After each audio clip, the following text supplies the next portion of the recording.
Tonight, 4 Maryland residents are suing the Prince George's County Police Department. They say 3 officers illegally went into their home, detained them, and shot and killed their dog. David Kaplan live in Upper Marlboro at a news conference that just wrapped up, David, where body camera and cell phone video was played. I know a lot of people are asking questions. How did this happen? What are you learning?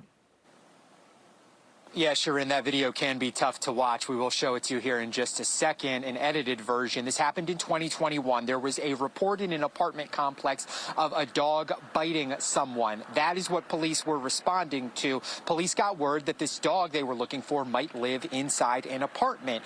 No one answered on the apartment's door when they knocked. They tried to talk to somebody they thought lived in there who was not necessarily giving them any answers. So the officers wound up tracking down a maintenance person for the apartment building, getting a master key and going inside the apartment that way. That was all on video as well. How are you, sir? We need access to one of the apartments here.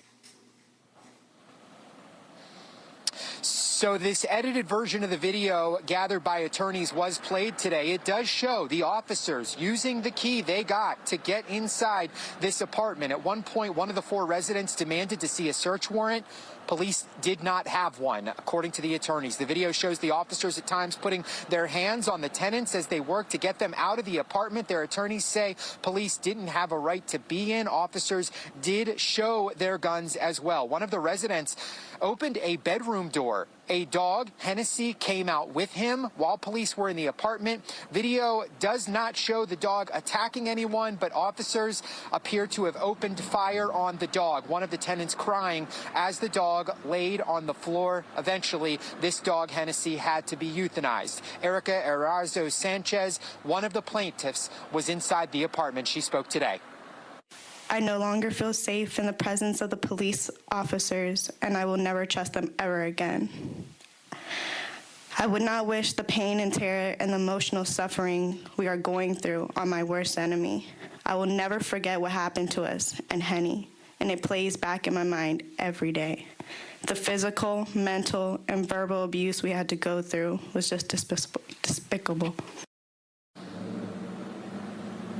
Their attorneys say these 4 residents were detained through this incident. However, they were let go after all of this. After about an hour, these attorneys say, never charged with anything. This lawsuit seeks $16 million in damages, but it also seeks what they say needs to happen, a culture change inside Prince George's County Police to prevent anything like this from happening again. Sharon? Yeah, that video is hard to watch. No doubt more questions need to be answered here. David, what's Prince George's County telling?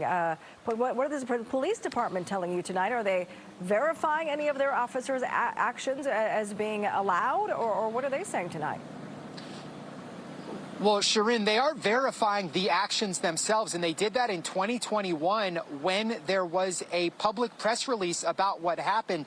They didn't say illegally in this press release, but they did say that the officers did obtain the key, maintenance key, to be able to get inside of the apartment. Prince George's County Police would not comment specifically on this litigation, but they did say they did take disciplinary actions against these 3 officers as a result of this incident. We'll have much more on all this coming up at 5:30. Sharon?